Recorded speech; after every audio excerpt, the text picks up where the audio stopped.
Buenas tardes y bienvenidos a nuestra emisión de Noticias del Mediodía. La población civil continúa siendo una de las más afectadas por el terrorismo y la violencia que sacuden a varias regiones del país, Alejandra. Esta vez Ana Milena, un comerciante y su hijo, un joven estudiante de psicología, son las nuevas víctimas de los grupos al margen de la ley. Los dos murieron por cuenta de una detonación de una poderosa carga explosiva en una carretera de Pailitas, esto en Cesar. Justamente nos vamos a ir a Valledupar con Martín Mendoza. Martín, para que nos cuente qué se sabe de este doloroso hecho.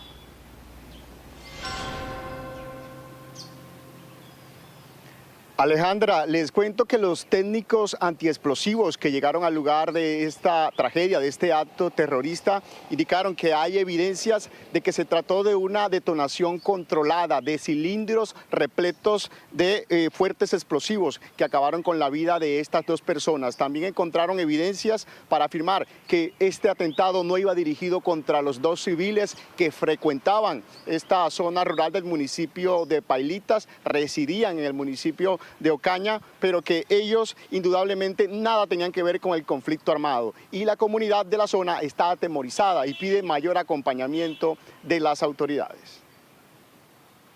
Completamente destruido quedó el vehículo en el que viajaban Óscar y Juan Diego Arévalo por una vía de la vereda La Paz, jurisdicción de Pailitas, tras la explosión de cilindros bomba activados mediante un cordón detonante.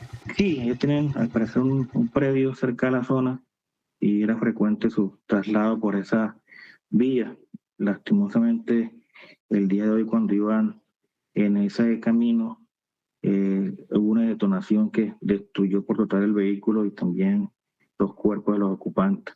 La primera división del ejército atribuyó el atentado a presuntos integrantes del Frente Camilo Torres del ELN y precisó que no iba dirigido contra los civiles, sino contra tropas del ejército y de la policía que adelantaban patrullajes en la zona. Una vez asegurada la zona por nuestro Ejército Nacional, ingresan nuestros técnicos antiexplosivos, quienes verifican que no haya existencia de nuevos artefactos explosivos improvisados. De esta manera, el diagnóstico que se genera es la detonación de dos cilindros, los cuales se encontraban cargados al parecer con amonal y detonados de manera remota. La fuerza pública intensificó los operativos en la zona. Por ende, se ha desplegado un grupo especial conformado de inteligencia y policía judicial con el fin de ubicar, capturar y colocar a buen recaudo de las autoridades a los responsables. Las autoridades locales lamentaron este hecho que ha generado temor entre los habitantes de Pailitas, donde reclaman mayor acompañamiento estatal. Y en Ocaña, norte de Santander, hablamos con los familiares de las dos personas asesinadas en la acción terrorista ocurrida en el municipio de Pailitas. En medio del dolor contaron los últimos momentos vividos con sus seres queridos. Ricky Carvajalino es cuñado de Óscar Arévalo, un ganadero de la región, quien tenía 59 años, y tío de Juan Diego Arévalo, un joven de 25 años, estudiante de psicología. Ellos son las dos víctimas del último acto terrorista registrado en Pailitas. Óscar lo llamaron que un ganado estaba enfermo y él viajaba, entonces el hijo aprovechó y viajó con él hasta Pailitas para poderse vacunar con el COVID, que era un requisito para terminar la universidad. Y ahí fue donde ocurrieron los hechos que todo el mundo sabe. Dice que Óscar y Juan Diego eran personas buenas, que luchaban por cumplir sus sueños. Y lo más duro fue el estado en que quedaron sus familiares tras la acción terrorista. No, eso es una escena dantesca, eso parecía como si, no sé, fuera Gaza, o no sé, eso es una explosión demasiada. Fueron dos explosiones, pero tremendísimas. Eso no hay cómo explicarlo. Llegar a un sitio de eso a recoger a los familiares de uno, eso no se lo desea a nadie. Manifiesta que no es la primera vez que la violencia toca a esta familia ocañera y pide a los grupos irregulares sacar a la población civil del conflicto. En la misma región también mataron al otro hermano de él. Eso fue en Pelaya, Cesar. Que pare eso ya, Hoy pues nosotros, mañana otra familia. Eso es muy doloroso. La familia Arévalo Carvajalino no descarta abandonar la región debido a los actos de violencia que se han presentado en los últimos meses.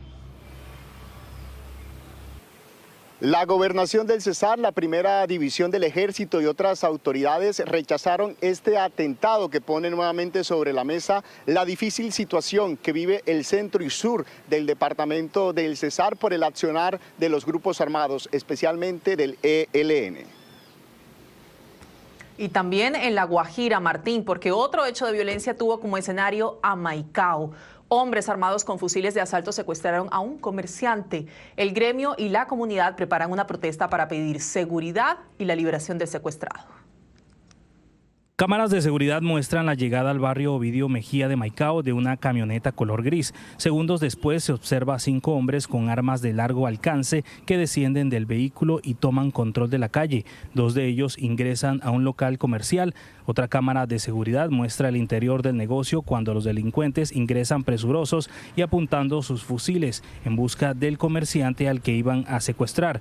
El gremio de comerciantes de Maicao revela que el hecho fue producto del no pago de una extorsión y dice que ya saben quiénes son los autores. Con el señor Rafita Payaso JJ, que es el mismo, donde le sigue a los comerciantes, le hace disparos a los establecimientos, exigiendo sumas de 20 hasta 50 millones de pesos.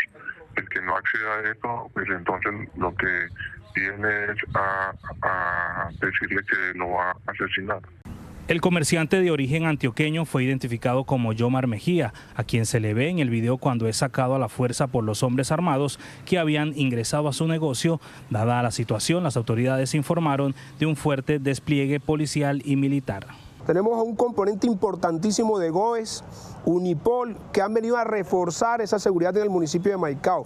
Pero además de eso, hemos decidido sacar el ejército a las calles con una motorizada que va a estar patrullando, especialmente esos sitios que han indicado estos grupos delincuenciales que pretenden intimidar a la comunidad. Debido a los recientes incidentes, el gremio de comerciantes prepara una protesta. El día miércoles se tiene organizado el comercio total de Maicao, el cierre de establecimientos y una eucaristía en apoyo a compañeros que secuestraron, que ya fue algo ya que salió aún más de control con el tema de las autoridades. Recientemente la alcaldía de Maicao había anunciado recompensas de hasta 200 millones de pesos por información que permita capturar a los extorsionistas. 12 del mediodía, 39 minutos. El Ministerio de Salud emitió nuevas directrices de vacunación contra la fiebre amarilla. Se trata de un refuerzo para ciertos grupos de riesgo. Debido a la emergencia sanitaria que se vive por la fiebre amarilla, que entre enero de 2024 y lo que va de 2026 ha producido 155 casos confirmados y 68 fallecimientos, principalmente en 9 departamentos del país, hoy el Ministerio de Salud emitió una circular dirigida a gobernadores, alcaldes, secretarios de salud, EPS e IPS para aplicación de dosis de refuerzo. El documento explica que después de convocar al Comité de Prácticas de Inmunización el pasado 21 de enero, se emiten las siguientes recomendaciones. Primero, personas que hayan sido vacunadas hace más de 10 años, que sean residentes o se desplacen a los siguientes municipios del Tolima: Cunday, Villarrica, Icononso, Purificación, Prado, Dolores, Chaparral, Ataco, Planadas, Río Blanco y los que defina adicionalmente el Ministerio de Salud. Segundo, mujeres que recibieron la vacuna de fiebre amarilla durante la gestación y que sean residentes o que se desplacen a los municipios descritos. La dosis de refuerzo se aplicará 6 meses después de terminar el embarazo. Tercero, personas vacunadas con dosis fraccionadas de la vacuna contra la fiebre amarilla en otros países que sean residentes o que se desplacen a los municipios descritos. Cuarto, personas que viven con VIH y aquellas que recibieron un trasplante de células madre hematopoyéticas después de recibir una dosis de la vacuna contra la fiebre amarilla y que presenten la inmunocompetencia suficiente para vacunarse de forma segura. Y quinto, trabajadores de laboratorio que manipulan virus salvaje de fiebre amarilla y que tengan más de 10 años de la vacunación previa. Se insiste en fortalecer las medidas de vigilancia rutinaria y procedimientos para identificar posibles eventos adversos graves posteriores a la vacunación. Según la circular, desde el 1 de septiembre de 2024 al 19 de enero de 2026 se han vacunado 4.972.053 personas, principalmente en los municipios de muy alto riesgo. Y justamente el departamento más afectado por la fiebre amarilla es el Tolima. Allí la Secretaría de Salud se prepara para iniciar el proceso de revacunación. Marjorie Trujillo, buenas tardes. ¿Se sabe ya cuándo comienza ese proceso? Hola, buenas tardes. Sí, señora, pues mire, aunque nunca se ha detenido el proceso de vacunación, ya ante esta decisión del Ministerio de Salud, ya la Secretaría de Salud de este departamento ha enfilado baterías e inicia este proceso. Y acá precisamente estoy con la Secretaria de Salud Departamental, Catherine Rengifo. Secretaria, cuéntenos en qué municipios va a iniciar este proceso de vacunación. En los municipios donde hemos tenido casos positivos de fiebre amarilla, hablamos de Villarrica, de Cunday, de Prado, de Purificación, de Dolores en el oriente del Tolima, y en el sur hablamos de Ataco, de Río Blanco y de Chaparral. ¿En los hospitales o a dónde se va a hacer la vacunación? Vamos a seguir haciendo ese trabajo, sobre todo en las veredas, que son las zonas que hoy se ven afectadas. Recordar que si usted recibió la vacuna hace más de 10 años, pero hoy está ingresando a estas zonas que les comenté, debe estar vacunado. Si durante la gestación, o sea, estando en embarazo, recibió la vacuna y está ingresando a estas zonas y lleva más de 6 meses, debe ser revacunado. Y también los casos de vacunas que se han puesto en otros países donde la dosis no es la de 0.5, deben ser revacunados. Y lo mismo el personal de salud que está en contacto con todo este tema de biológicos salvajes, sobre todo los laboratorios, debe recibir la revacunación. Doctora, la gran preocupación de ustedes son las personas que ingresan. ¿Cuál es ese mensaje, por ejemplo, a los que vienen a estas minas que se había dicho ilegales en Ataco? Pues que en el 2026 hemos tenido 15 casos, 5 vivos y 10 mortalidades, pero acá lo preocupante es que el 60% de casos vienen de otros departamentos, muy importante Bogotá, muy importante Cundinamarca, y que acá lo que necesitamos es que la gente no se coloque la vacuna llegando a nuestro departamento, sino 10 días antes de ingresar a alguno de estos municipios que ya mencionamos. Hace un momento le llegó a usted un nuevo reporte de lo que tiene que ver con las personas contagiadas y las muertes, doctora. Cuénteme, hasta el momento, ¿cuántos contagios se han presentado? Estamos hablando de 139 casos de fiebre amarilla con 57 mortalidades en todo lo corrido del brote de fiebre amarilla. O sea, hoy le reportaron 2 nuevos muertos. Tenemos un nuevo muerto que ingresa del fin de semana, que también es procedente de otro departamento, sino que como se contagia en nuestro departamento, queda cargado en la estadística del Tolima. Pues mucha atención para todos los habitantes del Tolima, y es a realizarse la vacunación, así ya la tengan.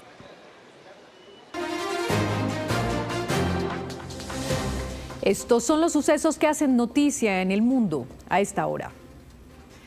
Un frío extremo congela buena parte de Estados Unidos. Temperaturas gélidas que se mantendrán toda la semana hacen aún más complejo el panorama en 20 estados. Se reportan 11 muertos y el peligro de exponerse a la intemperie se mantiene.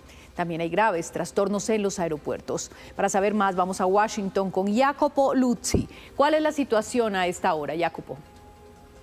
Sí, buenas tardes, Margarita. Literalmente esta es la calma después de la tormenta. La ciudad de aquí, Washington, queda paralizada, pero como pueden ver, por lo menos las calles fueron limpiadas. Entonces, lentamente aquí la gente trata de regresar a la normalidad. Obviamente una tormenta de tamaño histórico que ha involucrado casi todo el país, y de hecho hoy todo está cerrado en esta ciudad como en otras ciudades, mientras la gente resiste a este frío polar. Vamos a ver el informe. Más de 1 millón de hogares sin electricidad deja la gran tormenta de nieve que ha golpeado Estados Unidos. Una muerte se produjo en Texas, 2 en Luisiana y 3 en Nueva York, todas por hipotermia. 2/3 del país han vivido este fenómeno meteorológico extremo, que ha dejado un promedio de más de 30 centímetros de nieve en al menos 20 estados, afectando a 140 millones de estadounidenses desde Nuevo México hasta Nueva York y Washington. A pesar de que lo peor de la tormenta ya pasó, millones de personas en el este de Estados Unidos siguen experimentando este lunes temperaturas extremadamente bajas. mientras los gobiernos locales y los residentes se esfuerzan por reparar la infraestructura dañada y restablecer los servicios interrumpidos. Sí, estoy muy agradecida con todos los conductores de bus, los trabajadores de salud y todas esas personas que están trabajando. Están intentando mantener a la gente a salvo. Los meteorólogos advirtieron que las bajas temperaturas persistirán durante varios días en algunas zonas, impidiendo que la nieve acumulada en tierra se derrita. Las interrupciones en el transporte público continúan en muchas ciudades, ya que las autoridades desaconsejaron los viajes y redujeron los horarios de trenes y autobuses. Al mismo tiempo, hay quienes disfrutan de la situación. Llevábamos toda la semana oyendo hablar del apocalipsis de la nieve. Todo el mundo estaba preocupado, pero sinceramente nosotros estábamos bastante emocionados. El transporte aéreo también sigue afectado, con más de 4.000 cancelaciones de vuelos en Estados Unidos este lunes. El domingo fue el peor día de cancelaciones desde la pandemia, con más de 11.000. Y bueno, Margarita, literalmente la situación ahora preocupa porque se habla de una nueva tormenta que podría pegar a Estados Unidos durante el próximo weekend, el fin de semana. Entonces, si ahora la gente trata de recuperarse, podría enfrentar otra vez una tormenta de tamaño histórico en una condición que muchos expertos dicen se debe al cambio climático, a la calefacción aquí en el globo, que claro, causa fenómenos extremos como este. Regreso contigo, Margarita. Gracias, Jacopo, por el reporte. Y seguimos hablando de esto porque el estado de Florida amaneció con afectaciones en el transporte aéreo como consecuencia de esta ola invernal. Miles de vuelos han sido cancelados hoy a nivel nacional, como veíamos en el anterior informe, una situación que ya genera retrasos y complicaciones en conexiones hacia y desde diferentes aeropuertos del llamado Estado del Sol. A nivel nacional, el mal tiempo también causa estragos en los aeropuertos del país. Más de 13.000 vuelos han sido retrasados y otros 5.000 cancelados, convirtiéndose en una de las jornadas más críticas para el transporte aéreo desde la pandemia. Como en gran parte del país, este es el congestionado panorama en el Aeropuerto Internacional de Miami, uno de los más transitados de la Unión Americana. Allí hoy los viajeros se arman de paciencia desde la llegada misma a la terminal aérea, como Gabriel y su esposa, que tras un viaje en crucero ahora se encuentran con que el regreso a casa será más largo. Su vuelo fue retrasado 5 horas. Es hasta incómodo porque tengo que esperar, estoy cansado, pero bueno, son cosas que pasan. Quienes son más afortunados solo esperan que el mal clima no les dañe los planes. Espero lo mejor. No estoy tan preocupada en este momento porque no he oído nada drástico en cuanto a cancelación de mi vuelo o retraso para regresar a casa. Así que espero lo mejor. En Florida, aeropuertos clave han registrado retrasos masivos afectando conexiones hacia y desde el Estado del Sol, especialmente en aeropuertos como Fort Lauderdale, Orlando y el aeropuerto de Miami, en donde más de 200 vuelos han sido retrasados y otros 106 han sido cancelados. Frente a esta situación, las autoridades recomiendan a los viajeros revisar el estado de su vuelo antes de salir de casa y salir con mayor anticipación. Judy, gracias. También han sido extremas las nevadas al otro extremo del planeta, en Japón. La más afectada fue la prefectura de Hokkaido, en el norte del archipiélago nipón, donde fuertes nevadas cubrieron las carreteras y paralizaron el transporte. Cientos de rutas de tren también han sufrido retrasos o cancelaciones. Varias docenas de vuelos fueron cancelados. La capital, Sapporo, registró un récord de más de 1 metro de acumulación de nieve en algunos puntos. En Estados Unidos crece la indignación tras el asesinato de Alex Pretty, un enfermero a quienes agentes de migración le dispararon. Su muerte este fin de semana desató nuevas protestas contra la administración Trump y abrió otro debate sobre la violencia policial. Trump envió a Minneapolis a su SAR de la frontera a verificar las acciones de ICE. Hoy recordamos que la libertad no es gratis. Hay que trabajar por ella, cuidarla, protegerla e incluso sacrificarnos por ella. Él es Alex Pretty, enfermero de cuidados intensivos, al que hoy lloran su familia, amigos y compañeros. También el segundo estadounidense muerto en menos de un mes a manos de ICE. En diciembre de 2024, ofreció unas palabras de despedida a un veterano de guerra. Ahora es él a quien sus compañeros dan el último adiós. El sábado, Pretty grababa un operativo a agentes federales e intentaba defender a una mujer cuando la policía lo redujo. En cuestión de minutos, estaba tendido en el piso, muerto. A lo lejos se escucharon al menos 10 disparos. Lo siguiente fue caos total. Un video tomado desde otro ángulo contradice la versión de los agentes, quienes acusaron a Pretty de ser un agresor violento y resistirse a ser desarmado. Pensemos en lo que hacían esos agentes en la escena tomando una decisión instantánea. Tuviste 24 horas para intentar analizar las cosas desde un sillón. Ese agente tuvo una fracción de segundo. Pero antes del altercado, Pretty solo llevaba un celular en la mano derecha, nada en la otra, y en ningún momento se le ve apuntando una pistola. Su asesinato no solo desató nuevas protestas contra las políticas del gobierno Trump, también abrió una discusión sobre lo dicho por agentes federales y lo que las pruebas muestran. Esta es una administración que no respeta la humanidad ni los derechos civiles. Hoy, el presidente Trump culpó de su deceso y del de Rene Good a lo que llamó el caos demócrata y anunció el despliegue del llamado SAR de la frontera. Enviaré a Tom Homan a Minnesota esta noche. No ha estado involucrado en esa zona, pero conoce y aprecia a mucha gente allí. Tom es duro, pero justo, y me reportará directamente. Mientras continúan las pesquisas y controversias, hoy los allegados de Alex Pretty lo recuerdan como alguien que dedicó su vida a cuidar de los demás, en los momentos críticos y de mayor vulnerabilidad.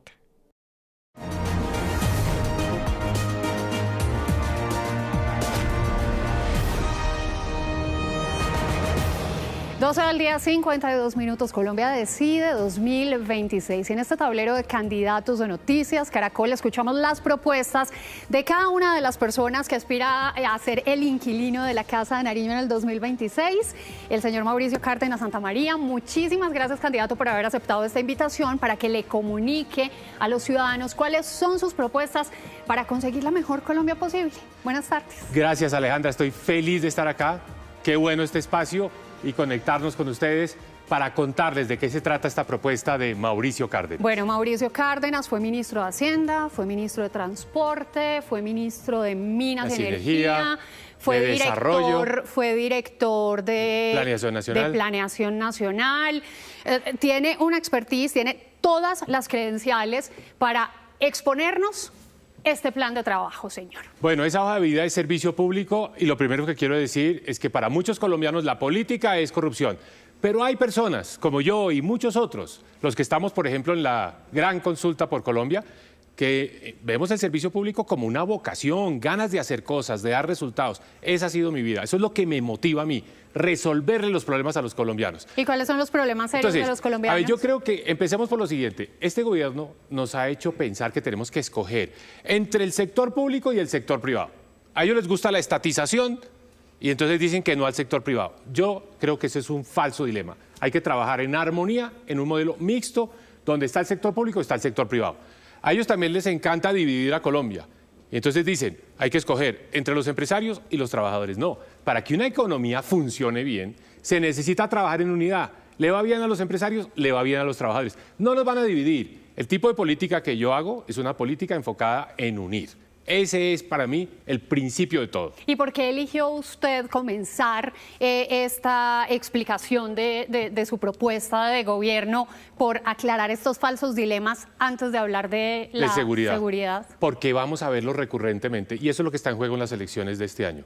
Entre otras cosas, aquí lo que queremos derrotar es una forma de hacer política que nos han enseñado los colombianos a que los políticos, me lo dijo un alcalde en un municipio de Antioquia, veo que usted está en campaña, le dije, deme un consejo. No. Mentir, prometer, mentir. Y yo dije, no puedo creer esto. Yo quiero ser el presidente de Colombia que habla con la verdad, serio. Colombia tiene problemas serios, necesita soluciones serias. Y necesitamos hablarle a los colombianos sinceramente. Entonces vamos a empezar con lo de la seguridad. Si te devuelves, muestro, o sea, no los va a llenar de información. A mí me gustan los datos, pero no los va a llenar de gráficas. Pero esta muestra algo que es realmente impresionante. Miren lo que ha pasado con las denuncias de extorsión en Colombia. Pasaron de 2.000 a 14.000. Y eso solo denuncias. Hay mucha gente que la extorsionan y nunca denuncia. Este es un problema que está por todas las calles de Colombia. La gente no está montando negocios porque le tiene miedo a la extorsión. Entonces, el problema de seguridad es tal vez el dolor más grande que tiene Colombia. Y vamos a ver, entonces quiero contarles cómo voy a resolver el problema de seguridad del país. Espérame un segundo que yo bloqueé. Volvemos. Bueno, no, tranquilo, aquí necesitamos una estrategia nueva de seguridad, que es una seguridad que yo llamo la seguridad más, con un gran signo más después de la seguridad. Empecemos por la seguridad. Aquí hay que ser fuerte, contundente. El país hoy está cautivado con las propuestas de derecha. Yo digo, bien, tienen razón, pero eso es una parte que hay que hacer. Acabar con la política de paz total. Empoderar a la fuerza pública para que tome un control contundente del territorio, que tenga el monopolio de las armas en el territorio. Metemos a los cabecillas de estos grupos criminales a las cárceles y otros los vamos a extraditar. Y algo muy importante, necesitamos más recursos para hacer eso. Esto no es solo tener la voluntad y la vocación, sino esto necesita plata. A ver, candidato, entonces no más paz total, significa que se acaban las conversaciones con todos los grupos criminales, incluyendo el ELN, ¿o usted reanudaría conversaciones con el ELN? No voy a tener conversaciones en los 4 años de mi mandato con ningún grupo armado organizado, que eso quede claro. Y la estrategia será 4 años de recuperar el control del territorio. Yo mismo, personalmente, en las zonas de frontera, empezamos a recoger, digamos, toda esa criminalidad para las cárceles y que el país vuelva a tener seguridad. Y en las ciudades, el problema de la extorsión y el problema del microtráfico. ¿Y cómo va a trabajar con la extorsión, en contra de la extorsión? Entonces, aquí necesitamos una tecnología. ¿Qué vamos a hacer? Cámaras de reconocimiento facial y que esas imágenes sirvan de prueba judicial. Hoy no lo son. Hoy no lo son. Y el extorsionista recurrente, las penas se multiplican. Entonces, ojo, mi foco es en el tendero, el comerciante que hoy está cerrando, que le toca pagar 200.000 pesos semanales. A usted lo vamos a proteger. Cámaras de seguridad, el extorsionista que va a cobrar por las mañanas queda reportado y la policía lo captura por la tarde. Candidato, los extorsionistas recurrentes están desde las cárceles del país. ¿Qué se va a hacer? Mira, no es solo obtener los inhibidores de los celulares. 70% de la extorsión viene de las cárceles. Ahora vamos a tener una tecnología que son drones que están volando encima de las cárceles, que no los controla el IMPEC. ¿Por qué pasa con el IMPEC? El IMPEC muchas veces está colaborando con los reclusos, permitiéndoles tener celulares y otras cosas. Entonces, con los drones, lo que vamos a hacer es vigilar a los delincuentes y a los del IMPEC para asegurarnos que de allá no entran ni salen llamadas. ¿Y sigue el IMPEC? ¿El IMPEC va a seguir administrando las cárceles del país? IMPEC depurado. Tenemos que cambiar las reglas de juego. ¿Por qué? Si usted va, por ejemplo, a Cómbita, Boyacá, las mejores casas, los mejores carros, funcionarios del IMPEC. Eso no puede ser. Eso no puede ser. Quiere decir que ahí hay corrupción. Tenemos que sanear al IMPEC. ¿Cómo vamos a hacer? Metiéndole competencia al IMPEC. Y por último, acerca de las cárceles, ¿dónde va a meter a estos cabecillas con un 28% de hacinamiento en las cárceles del país? Nuevas cárceles. Hablemos de megacárceles, pero ojo, hechas por el sector privado, bajo el modelo de asociaciones público-privadas. El inversionista va, hace la cárcel, hace el mantenimiento de los reclusos y el gobierno paga por cada uno de los reclusos que están en las cárceles. Usted hace unos segundos nos hablaba acerca de los territorios fronterizos, que creo que ya se corrió la frontera justamente de esa teoría, que la delincuencia estaba asediando a los territorios fronterizos. Pero es que en este mapa, ahorita registramos una noticia en Sucre, el sur de Bolívar, que acá no está marcado, sí, también está cooptado por bandas delincuenciales y la pelea, ¿qué va a hacer? No, te hablaba de las zonas de frontera porque vamos de las fronteras hacia el interior del país. Primero, aseguramos el tema de Norte de Santander, Arauca, obviamente el litoral pacífico. Ahí puede rayar si quiere, candidato. Y vamos cerrándole el cerco a todos estos grupos armados organizados. Pero cuando hablo de seguridad más, con un gran signo más, es que no solo es la recuperación del control del territorio, del uso de la fuerza, sino es el desarrollo. Porque me lo dijo Erwin, un campesino en Tumaco, me dijo, muy bien, van a sacar de aquí a los grupos armados organizados. En Tumaco todo lo maneja alias Allende. Van a sacar Allende, pero ¿de qué vamos a vivir? Entonces hay que llevar ingreso, hay que llevar empleo. Entonces la seguridad más es presencia integral del Estado. Entonces, ¿qué pienso hacer? Esta contienda presidencial está lleno de buenos talentos. Piense, por ejemplo, todos los que estamos en la gran consulta por Colombia, que es la consulta que va a elegir el próximo presidente.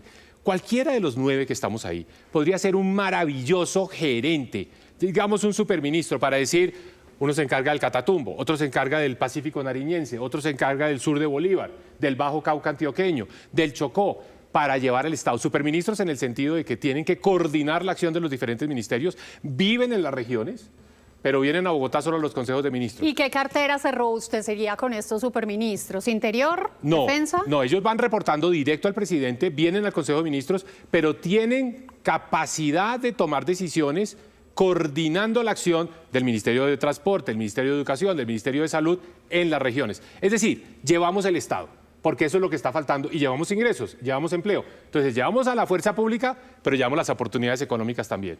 Muy bien. Avancemos. Plan de choque para la salud. Explíquele, por favor, candidato, a mi mamá. Sí. ¿Cuál es la propuesta que usted tiene? Ella se llama Pilar y está muy angustiada porque el 9 EPS no recibe medicamentos, no le dan citas. ¿Cuál es la propuesta que usted tiene para aliviar el sistema de salud? Primero, doña Pilar, felicitaciones por esa hija maravillosa periodista. Quiero explicarte qué está pasando con la salud. Me lo dijo Eliezer, un ciudadano que vive en Ciénaga, Magdalena. Eliezer, con lágrimas en los ojos, me dijo: enterré a mi madre y a las 3 semanas me llegó la autorización de la EPS del procedimiento que necesitaba mi madre y que le hubiera salvado la vida. Y él lloraba. O te pongo el caso de Marilyn, una colombiana que vive en Villavicencio, que me dijo: Mauricio, llevo 3 meses haciendo rifas para poder tener la plata para comprar el medicamento que yo necesito, sufro de hipertensión. Estoy con miedo porque no sé si la 4ª rifa la gente me va a comprar la boleta. Esa es Colombia, esa es Colombia. Colombia está con miedo. ¿Por qué? Porque una enfermedad nos puede matar y no nos están atendiendo. Las EPS no dan las citas, hay colas, hacer colas se volvió la norma, y no horas, días. No autorizan los procedimientos y no entregan los medicamentos. Entonces, ¿qué necesitamos? Primero que todo, un plan de choque. Evitar que los colombianos se mueran. Ese plan de choque requiere pagar 30 billones de pesos que el gobierno de Petro le debe al sistema de salud. Se lo debe a los prestadores, se lo debe a los laboratorios que fabrican los medicamentos. Entonces hay que pagar, pero no vamos a pagar sin condiciones. Las condiciones son: EPS, 100 días para dar todas las citas y autorizar todos los procedimientos pendientes. Prestadores, rápidamente vuelvan a hacer las alianzas y den el servicio. No como usted, por ejemplo, usted llega a la Clínica Primavera en Villavicencio y si usted es paciente de la nueva EPS, no lo atienden. Eso no puede ser. Clínica Primavera, si usted quiere recibir ese pago, tiene que habilitarse para todas las EPS. Y los laboratorios produzcan los medicamentos, que hoy la gente, hoy no hay escasez de medicamentos. Yo tengo una pregunta, candidato. Antes de ponerle las condiciones a las EPS para que les pague, yo quiero saber usted de dónde se va a sacar 30 billones de pesos. A ver, entonces, si algo sé yo, es dónde está la plata. La plata la tiene el gobierno tiene plata, ahora te voy a mostrar. Lo que pasa es que la tiene en lo que no se necesita. Está despilfarrando, es el derroche. La plata sé dónde está. Estos 30 billones, ya se lo anuncié al sistema de la salud, es un bono que va a emitir el gobierno colombiano a 10 años para ponerse al día en tema de la salud. Y ese bono, cada EPS que reciba, cada prestador que reciba, cada laboratorio que reciba, puede salir a venderlo en el mercado financiero. Entonces, la plata está asegurada, los 30 billones los tenemos, un financiamiento a 30 años. Pero te quiero decir, ¿cuál es mi gran dolor? Y contarle a tu mamá, que seguramente, doña Pilar, usted ha visto cuando ha ido a los hospitales. A los profesionales de la salud no les están pagando el sueldo. Hay muchos que llevan 6 meses sin sueldo, las enfermeras, los enfermeros. Entonces, ¿qué vamos a hacer? La prioridad cuando llegue la plata es ponernos al día con los profesionales de la salud, que están desmotivados y que son realmente el alma del sistema. Y a ellos los vamos a tener en cuenta a la hora de rediseñar el sistema. Después del plan de choque, después de que evitemos que los colombianos se mueran, hay que rediseñarlo. Y en ese rediseño quiero oír todas las voces, empezando por los profesionales de la salud. Y terminemos con reemplazo de EPS, porque esto sí me llama mucho la atención. ¿Van a salir las EPS del juego? Vamos a redefinirlas, vamos a rediseñarlas, digamos, que tal vez sería una mejor palabra. ¿Qué quiero decir con las EPS? Las EPS tienen que ser zapatero a tus zapatos. Hay un plan de beneficios que esté bien definido, que cada uno de nosotros como paciente sepa exactamente cuál es el plan de beneficios, y las EPS serán los garantes, los gestores de ese plan de beneficios, no de otras cosas. Y no van a manejar directamente la plata. La plata la paga el gobierno a los prestadores o el gobierno a los laboratorios. Entonces, no a la intermediación financiera de las EPS. Vamos a rediseñar el sistema, pero insisto, aquí tendremos en cuenta todas las voces. Bueno. Pero algo muy importante, para terminar. Sí, porque ya se nos está acabando el tiempo. A ver, ¿cuál es el gran problema acá? El gobierno decidió, por la vía de atrás, nacionalizar, estatizar la salud, que era lo que quería. El modelo en manos del Estado no funciona, pero nombraron como interventores a los recomendados de los políticos. Entonces, el sistema está supervisado hoy por unos personajes que no les interesan los pacientes, que los interesan son sus padrinos políticos. Lo primero que hago el 7 de agosto es despedir a todos estos interventores politiqueros y poner a profesionales. Lo mismo que hice yo como ministro de Hacienda, que es supervisar al sector financiero. Cuando había algún problema en una entidad financiera, nunca traer a un político o a un recomendado a un político, simplemente al experto, al que conoce, al que ya ha manejado bancos en el pasado. Aquí tenemos que atraer al que ya ha manejado el sector de la salud en el pasado. Candidato, si la crisis se siente en el interior del país, usted no se imagina cómo la padecen en las zonas de frontera. Justamente nos vamos a ir a Cúcuta, porque ahí está Richard Quiñones, detrás de usted, lo puede mirar. Él nos tiene preguntas acerca de seguridad en la frontera, esa zona tan sensible para el país. Richard, buenas tardes. Alejandra, precandidato, muy buenas tardes. Son muchos temas de conversación, pero la seguridad podría ser la más importante. Y es que según los observatorios de violencia hay más de 20 bandas criminales y transnacionales que se disputan el microtráfico y ha dejado más de 300 muertes violentas. Usted habla de cárceles. ¿Cómo se materializará en tiempo y recursos esto para esta zona limítrofe? Y el Catatumbo, que ha dejado más de 69.000 desplazados como consecuencia de la violencia entre el ELN y las disidencias de las FARC. Usted dice que no estaría dispuesto a dialogar con ellos. ¿Cómo pretende resolver esta problemática? Richard, primero, vamos a empoderar a la fuerza pública para que tome otra vez el control del territorio. Pero adicionalmente vamos a tener ese gran gerente, ese superministro, una persona, digamos, del nivel de los que estamos hoy en la contienda presidencial, para ser el coordinador de la presencia integral del Estado, para que haya salud, para que haya educación. Tenemos que convertir a los raspachines en personas que puedan tener un trabajo, por ejemplo, es posible, en programadores, para hacer software, para hacer marketing digital. Ya se ha experimentado, en Tibú lo podemos hacer. Eso es la tarea de ese superministro que va a ayudar a llevar la acción integral del Estado en las diferentes regiones del país. Bien, Richard, muchísimas gracias. Feliz tarde. Vamos a seguir hablando de platica. Espéreme, ¿sabe cuántos minutos tenemos? 5. No, candidato. vamos rápido. Espere, pero es que antes, desde la sala de redacción, Henry González también tiene una pregunta con usted, una que tiene que ver con BEA. Sí. El bolsillo de los colombianos, Henrycito. Doctor Cárdenas, muy buenas tardes. Para este año 2026, el presidente Gustavo Petro implementó por primera vez la figura del salario mínimo vital, que llevó a un incremento en el salario mínimo del 23%. Dejó a muchos trabajadores contentos, pero a muchos empresarios muy preocupados. ¿Usted va a mantener esa figura del salario mínimo vital, la va a derogar, o cómo va a tratar el tema de los incrementos al salario mínimo? Muchas gracias, Henry. A los 2.100.000 colombianos que ganan salario mínimo y que están contentos con el incremento, a ustedes tranquilidad, ese incremento salarial se va a mantener. Pero hay 8 millones de informales que ganan menos de salario mínimo que están preocupados. Y hay una gran cantidad de empresarios que están diciendo, ¿y de dónde va a salir la plata para pagar este salario mínimo?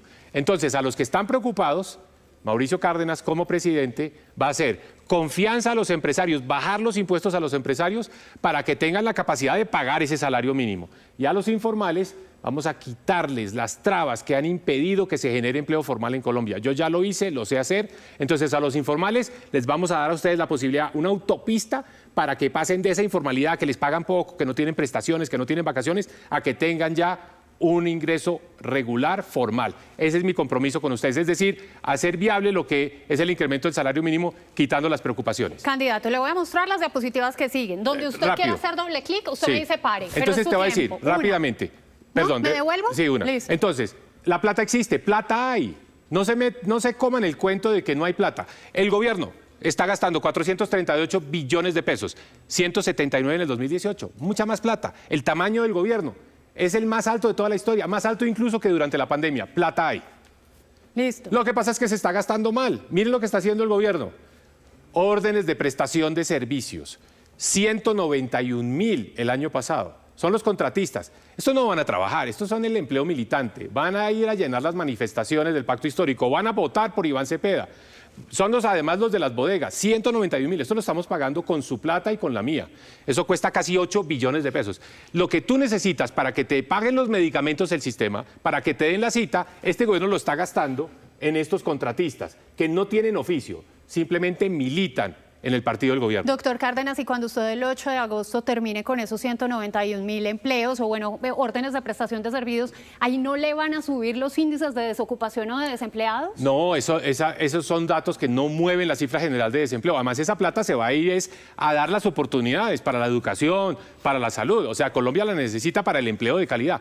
Pero mira otra cosa, todo ese gasto, todo ese derroche es a punta de deuda. deuda que vamos a pagar todos por 30 años. Y el gobierno se ha endeudado tanto que nos tiene pagando 85 billones de pesos en intereses. El último año que yo fui ministro de Hacienda, 27. O sea, mira, esto se ha multiplicado por más de 3.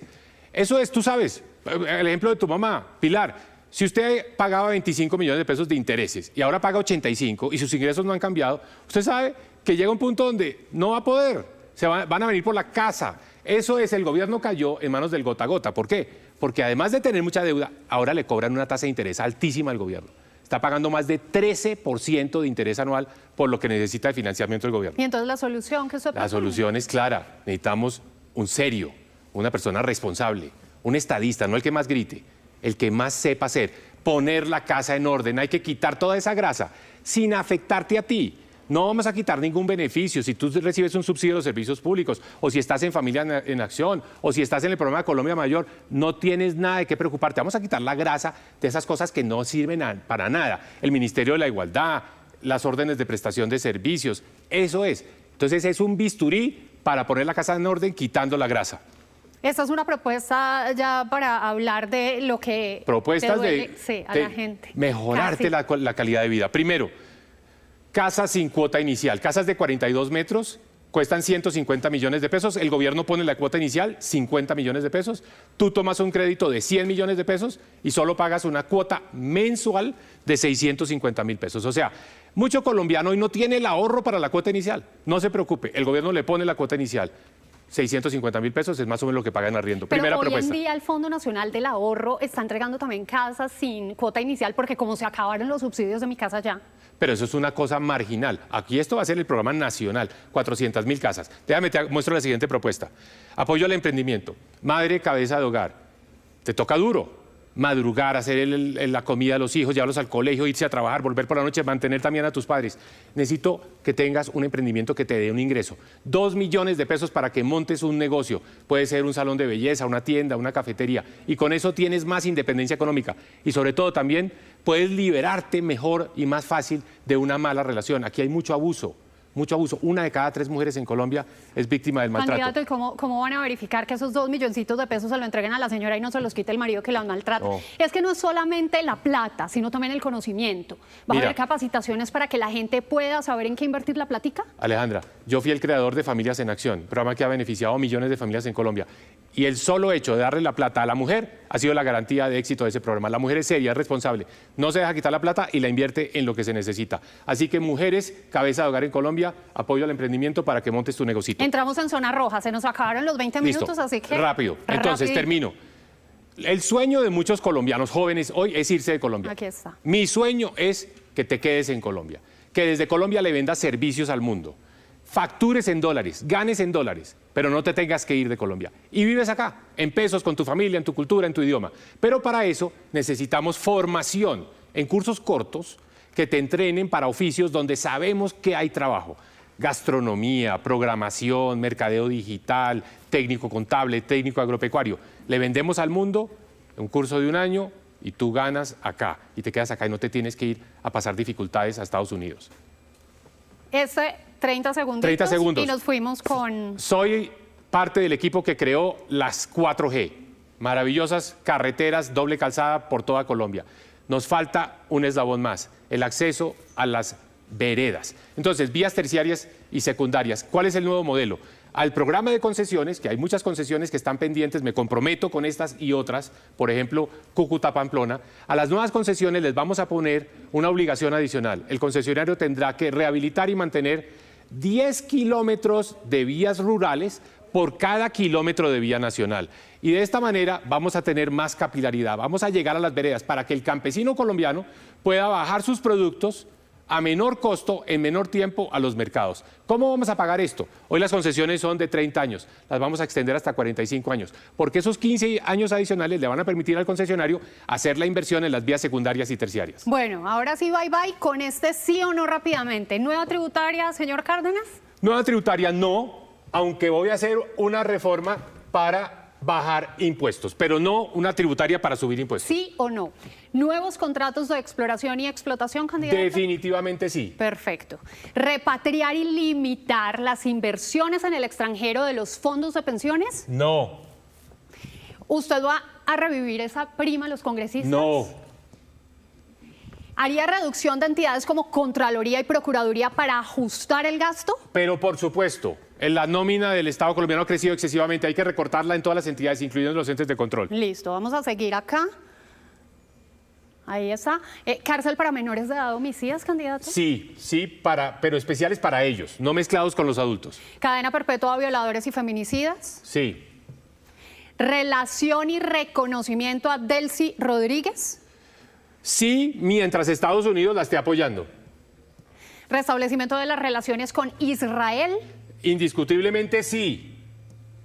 ¿Uso de la fuerza para desbloquear las vías? Pero contundentemente sí. ¿Listo? Bueno, Alejandra, espero que tú, todos los televidentes, doña Pilar, espero que toda Colombia. Aquí a los problemas serios, soluciones serias. Mauricio Cárdenas, responsabilidad, hechos, resultados. Eso soy yo. No soy el que más grito, no soy el que mejor bailo champeta, pero soy el que sé manejar mejor el Estado colombiano. Bueno, muchísimas gracias, candidato. Gracias a ti. Feliz tarde. ¿Qué son las listas abiertas y cómo se vota? Las listas abiertas son un mecanismo de votación en el que el ciudadano elige un partido y al mismo tiempo a un candidato en específico. En el tarjetón, el votante marca el logo del partido y tacha el número del candidato de su preferencia. Si usted no marca el número del candidato, pero sí el logo del partido, los votos se contarán para la colectividad en general y no para un candidato en específico. Hay listas abiertas y listas cerradas. No todas se votan igual.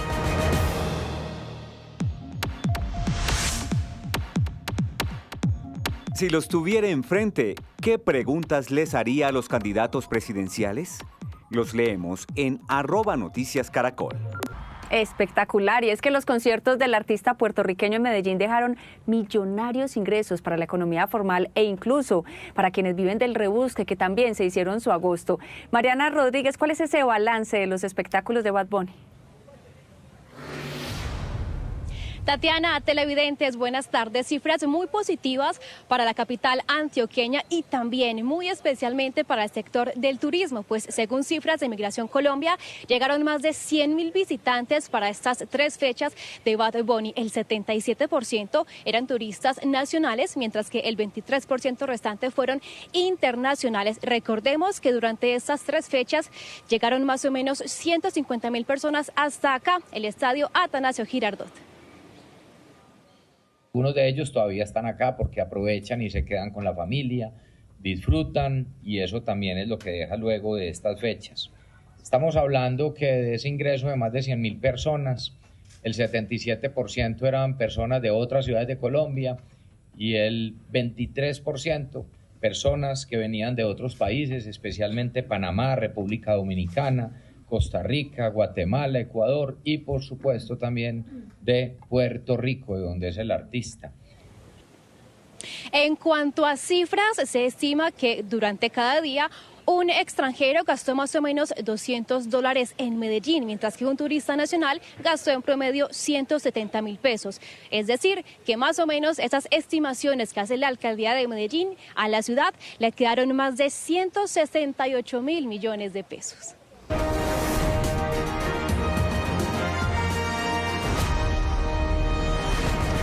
Colombia decide 2026. Faltan 40 días, 18 horas, 26 minutos y 25 minutos y algunos segundos para que se abran las urnas el próximo 8 de marzo, cuando decidiremos en manos de quiénes quedará el Congreso de la República y quiénes serán los candidatos presidenciales en las consultas interpartidistas.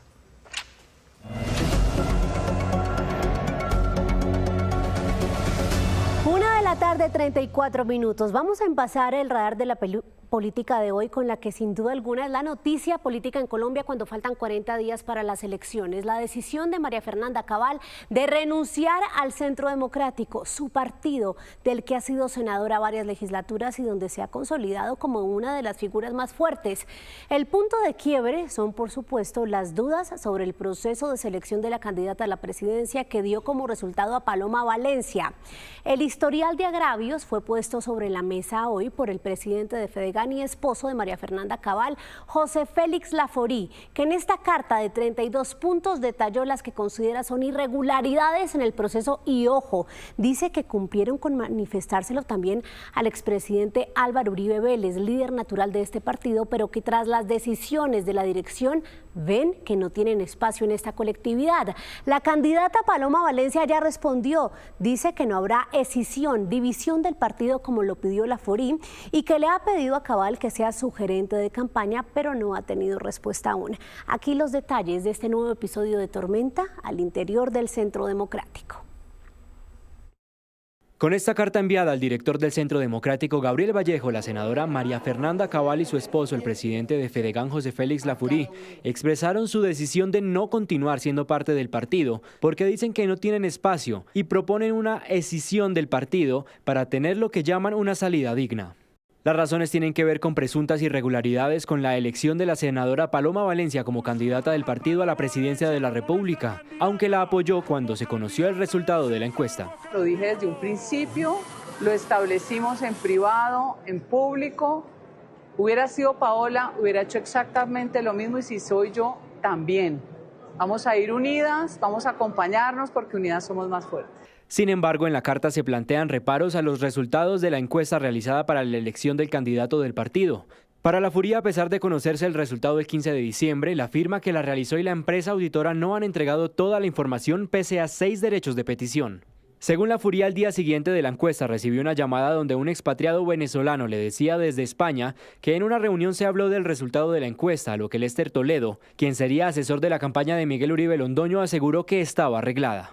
Paloma Valencia, en entrevista con Blue Radio, defendió la transparencia del proceso. Fue absolutamente transparente. Y quiero insistir en esto porque coincide con las encuestas colombianas publicadas semanas antes de eso.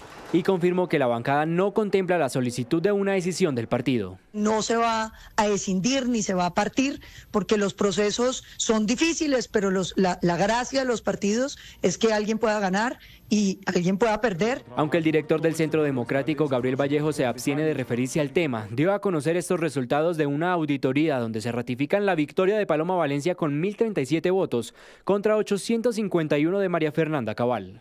Esta carta se conoció hoy, pero fue enviada por José Félix Laforí el pasado 23 de enero al director del partido y se acaba de pronunciar sobre este impasse en su cuenta de X diciendo lo siguiente: te usan, te maltratan y cuando reclamas dicen que les haces el juego a la izquierda. Falso. El verdadero favor a la izquierda lo hacen quienes pisotean a los suyos por cálculos políticos. Y agregó, la carta es apenas la punta del iceberg. Hay responsabilidades, trampa y mucho maltrato detrás. El país merece conocer la verdad, sobre todo los más de 200.000 electores de María Fernanda Cabal. Ahí está entonces el último pronunciamiento de José Félix Laforí, pero hacemos una pausa en el radar de la política y nos vamos inmediatamente a la Plaza Caracol porque Juan David Ríos tiene candidato al Senado de la U, que quiere repetir. Juan David. María Camila, Julio Elías Vidal, por supuesto aquí del partido de la U, actual senador, quiere llegar nuevamente a los próximos 4 años en el órgano legislativo. Candidato, muchas gracias por estar aquí en Noticias Caracol. Y bueno, iniciemos el por qué usted quiere repetir. Bueno, gracias Juan David por la invitación y es muy fácil. He sido destacado como uno de los senadores con mejor trabajo legislativo. He presentado cerca de 78 proyectos de ley en el Congreso de la República y quiero repetir precisamente para seguir con ese trabajo, que no soy un senador que llegó al Congreso a calentar silla, llegué a trabajar por los colombianos y pienso seguir haciendo. Mire, senador, uno de esos proyectos que usted me estaba mencionando ahorita era justamente el de la reconexión de los servicios de telefonía, el no cobro de estos servicios, es un proyecto de ley que ya es ley, ¿no? Ya es ley de la República, sí. No solamente de servicios de telefonía, todos los servicios de telecomunicaciones. Es el proyecto de reconexión justa que desde a partir de julio de este año entra en vigencia luego que la CRC termine la regulación, pero según aproximaciones de la CRC, a partir de julio de este año ya no le podrán volver a cobrar la reconexión en los precios que se cobraban anteriormente a ninguna persona del país en servicios de telecomunicaciones. Estos son internet, televisión y teléfono, sea móvil o sea fijo. Una reconexión que anteriormente le llegaba a los colombianos, Juan David, en cerca de 40.000 pesos en promedio. Según estimaciones de la CRC, a partir de esta ley de mi autoría van a llegarle cerca de 1.800 pesos el cobro de esa reconexión. Eso es un gran logro que le alivia el bolsillo a los colombianos. Las empresas de telecomunicaciones se ganaban al año cerca de 450.000 millones de pesos vía el cobro de reconexión. Y eso es lo que tratamos de evitar. ¿Qué va a pasar con otros servicios, por ejemplo, de agua, de luz, de gas, con estos servicios de reconexión también? Bueno, los servicios de agua, luz y gas, que son servicios intradomiciliarios, están colgados de otra ley, que es la ley 142, que es la ley de servicios públicos. Ya estoy trabajando en un proyecto de ley también, radicarlo en el Congreso de la República y en la próxima legislatura convertirlo en ley, así como convertí en ley de reconexión de servicios de telecomunicaciones, que no vuelvan tampoco a cobrar los servicios de reconexión de los servicios intradomiciliarios como son el agua, la luz y el gas. Senador, llega 20 de julio, esperamos, o bueno, miramos a ver que usted llega justamente al Congreso de la República. ¿Cuáles van a ser esos proyectos bandera que usted quiere en el próximo cuatrenio encabezar? Bueno, uno, eliminar la reconexión de los servicios intradomiciliarios, agua, luz y gas. Sí. Otro en el que ya estoy trabajando y pienso seguir trabajando es reglamentar efectivamente, o sea, que se dé de una manera efectiva las fotomultas en este país. La fotomulta es un mecanismo que se ideó para salvar vidas, pero que hoy se ha convertido en un negocio de privados. Están explotándole el bolsillo a los colombianos y eso desde el Congreso de la República no lo podemos permitir. Entonces ya tengo el proyecto de ley, ya superó el primer debate. Pero no es prohibir fotomultas, sino reglamentarlas. Reglamentarlas, una cámara de fotomulta en territorios como el departamento de Atlántico, por ejemplo, están escondidas detrás de un palo, detrás de un árbol, están escondidas detrás de una curva, están a corta distancia del letrero que dice que es una señal de fotodetección donde las personas no alcanzan a disminuir la velocidad. Entonces, el proyecto de ley lo que trata es eso, de reglamentarlas de una manera de que sea de verdad para salvar vidas y no una manera de que estos privados ganen dinero mediante esta actividad. Mire, el Congreso también sirve para ejercer control frente al órgano ejecutivo. Usted como senador, ¿cómo piensa en el próximo cuatrenio tener ese control? Qué bueno que me preguntas eso, Juan David. Uno de los mayores defensores de las inundaciones de La Mojana en el Congreso de la República he sido yo. Sí. He ejercido control a este gobierno sobre ese tema, a los funcionarios de la Unidad de Gestión de Riesgo, que los he citado, a todos los que han pasado por ahí, primero al director Pava, luego a Olmedo López, luego ahora al doctor Carlos Carrillo. He sido yo quien los ha citado más de 10 ocasiones en el Congreso de la República para que vayan a responderle a los colombianos, a los sucreños, a los bolivarenses, a los cordobeses, a los antioqueños, sí, de por qué no han cerrado de una vez por todas el boquete de Caregato. Claro, candidato, para finalizar, por favor, su nombre, el número y el partido, por supuesto, para que voten por usted. Bueno, ¿a ti te gusta el fútbol, Juan David? Sí, digamos que sí. Bueno, ¿cuál es el mejor jugador de la Selección Colombia? El número 10. James. Bueno, yo soy el partido de la U, el número 10, el 10 de los mejores de James para los jóvenes. El que no conoce a James, pues del pibe, para que se identifiquen mejor. Yo soy el 10 del partido de la U. Estamos para reelegirnos como senadores en el Congreso de la República, número 10 del partido de la U. Perfecto, María Camila Julio Elías Vidal, candidato en Plaza Caracol. Regresamos, Juan David, en minutos a la Plaza Caracol, pero mientras tanto quiero contarles que hoy estuvo aquí en el tablero de Noticias Caracol el candidato presidencial Sergio Fajardo. Presentó sus propuestas y habló por primera vez de la posibilidad de ir a la consulta de centro, tema que ha promovido intensamente la exalcaldesa de Bogotá, Claudia López. Recordemos que en diciembre Fajardo anunció que iría derecho a primera vuelta, pero hoy dijo que es necesario revisar todos los caminos posibles para vencer a Iván Cepeda. Dijo también que aún está considerando la opción y reconoció las conversaciones con ese sector de centro. Eso sí, descartó completamente la otra consulta a la que también lo han invitado, la gran consulta por Colombia, conocida como la consulta de la derecha. Faltan más de 4 meses. Sí. Estamos muy precipitados. Esto parece que la elección fuera la semana entrante. Y faltan más de 4 meses. Nosotros estamos construyendo una estrategia para llegar a ese objetivo. Y eso es lo que yo estoy haciendo. Y dentro de ese camino uno tiene que considerar diferentes alternativas. El reto es, ustedes allá, indecisos, indecisas, he hablado de construir una nueva mayoría que tenga la capacidad de convocar a una izquierda moderada hasta una derecha moderada, que sea capaz, repito, de construir y transformar. Eso es lo que yo estoy diciendo. Ese es el camino que estamos recorriendo. Estamos trabajando en descifrar y construir esas nuevas rutas que tenemos para la campaña. Vamos bien, estamos en el espacio. Lo digo con toda la convicción y es, aquí está la persona que tiene la capacidad para sacar adelante a Colombia por fuera de la polarización. Pero usted ha hablado con esta posibilidad de la tercera consulta. Claro, yo considero todas las oportunidades. No crea que eso es que... O sea, no está descartado. Yo estoy considerando todas las posibilidades que existen en este momento. Entender la fuerza que tenemos en este momento, cómo multiplicarla, cómo avanzar hacia nuestro objetivo. Estamos enfrentando dos grandes. Estamos enfrentando la polarización, estamos enfrentando la posibilidad de que Colombia se tire por un abismo de la destrucción llevada de la mano de la rabia, la confrontación y la agresión permanente, de agredir al que crea, de decir mentiras para llegar al poder, la incapacidad para resolver los problemas. Esa es la tarea que estamos haciendo. Vamos bien.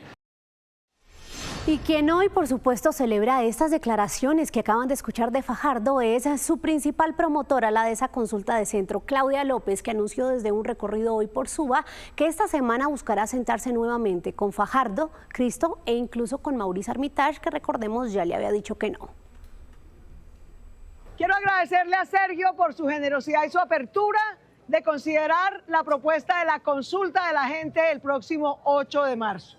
Esta semana voy a volver a conversar personalmente con Sergio, con Maurice Armitage, con Juan Fernando Cristo, para que organicemos la consulta de las mayorías el próximo 8 de marzo.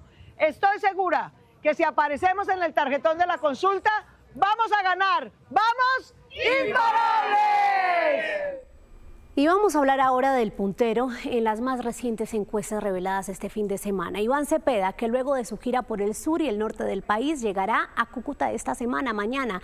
El evento será en la capital del norte de Santander, donde hablará de sus propuestas y de su participación en la consulta del Pacto Amplio el 8 de marzo. De hecho, hoy el Comité Político del Pacto Histórico envió esta carta al CNE solicitándole que permitan la inscripción de Cepeda en esta consulta. Dicen que las inquietudes no pueden convertirse en un bloqueo a la participación política y que han acudido a todas las instancias, la registraduría, la procuraduría, las comisiones de garantías electorales, para que se respete el mandato popular de la consulta que ellos consideran fue interna el pasado 26 de octubre. Vamos a regresar a esta hora a la 1:47 a la Plaza Caracol, porque Juan David tiene ahora invitado candidato del partido Oxígeno. Juan David. María Camila, con John Frank Pinchao, que quiere estar en el Congreso de la República en los próximos 4 años. Candidato, bienvenido a esta Plaza Caracol. Juan David, muchas gracias por esta invitación. Cuénteme por qué usted y su partido, que hablemos que es lista cerrada, quieren llegar al Congreso de la República. Juan David, no es un proyecto personal, es un proyecto de partido donde tenemos la selección antipetro en el partido Oxígeno, compuesta por Sofía Gaviria, hermana del candidato Aníbal Gaviria, del exar anticorrupción Óscar Ortiz, del pastor David Reyes, del exalcalde de Bucaramanga Juan Carlos Cárdenas, de la ministra de Vivienda Beatriz Uribe. También está una víctima de las FARC que fue secuestrada a los 11 años y violada, puesta a disposición de los que están hoy en día en el Congreso y impulsada por Sandra Ramírez. También tenemos a Ingrid Betancourt dentro de la lista y pues por supuesto pues estoy yo. Es un proyecto que quiere impulsar la generación de riqueza, el fortalecimiento de las fuerzas militares para que puedan defender a este país a través de la implementación nuevamente del fuero militar. Y también una lucha contra la corrupción, ya que en este espacio es donde más se pierden recursos en la nación. Mire, candidato, usted me habla, por supuesto, de la lista que pertenece al partido Oxígeno y uno de estos tiene que ver con una bandera de reparación a víctimas. ¿Cómo es esa propuesta que ustedes tienen para reparar a las víctimas del conflicto? Yo creo que una de las acciones imperantes que tenemos como propuesta es acabar con la JEP y obligar a estos delincuentes, exdelincuentes, que traigan los recursos que tienen en el exterior para que reparen las víctimas y les devuelvan las tierras de las cuales sacaron los campesinos de nuestra Colombia. Aparte de eso, también buscan fortalecimiento de las fuerzas militares, ¿no? Así es, devolver el fuero militar, ya que nuestras fuerzas militares y de policía están maniatadas y se le ha dado gabela a toda esa cantidad de guerrilleros para que desplacen, asesinen y extorsionen a nuestros campesinos y a nuestros empresarios. ¿Cómo hacer eso, candidato, desde el Congreso de la República? ¿Cómo hacer desde el órgano legislativo eso que ustedes están proponiendo? Tenemos que devolverle el fuero militar a nuestros policías y militares. Sí. Tenemos que, a través de una ley, nuevamente volver a que ellos tengan este fuero y puedan actuar libremente contra los delincuentes. Frente a la reparación de las víctimas, debemos tomar todos los bienes que tienen la SAE y colocarlos a disposición de proyectos productivos de las víctimas.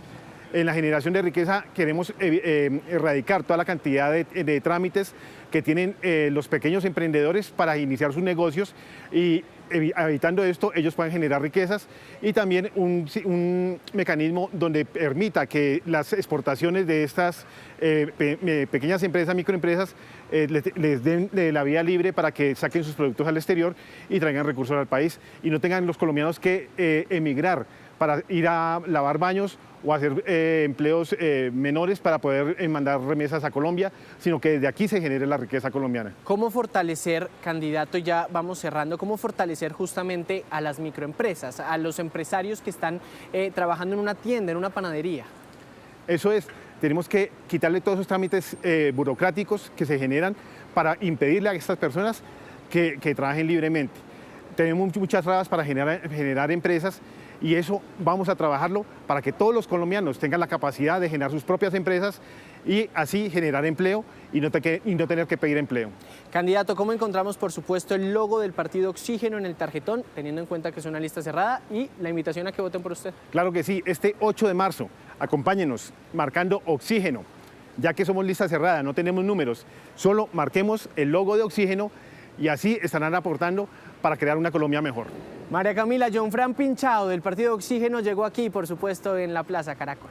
Juan David, desde la Plaza Caracol, a propósito, hoy el candidato presidencial de ese mismo partido, Juan Carlos Pinzón, presentó su propuesta de seguridad, un ambicioso plan que incluye, por supuesto, varios ejes. El exministro de Defensa dice que nadie conoce los territorios y la capacidad de defensa del Estado como él y asegura que entonces se acabarían las mesas de diálogos con los grupos alzados en armas de llegar a la presidencia, los combatiría fuertemente y también anuncia ese plan para eliminar la criminalidad en las regiones más afectadas. Juan Carlos Pinzón.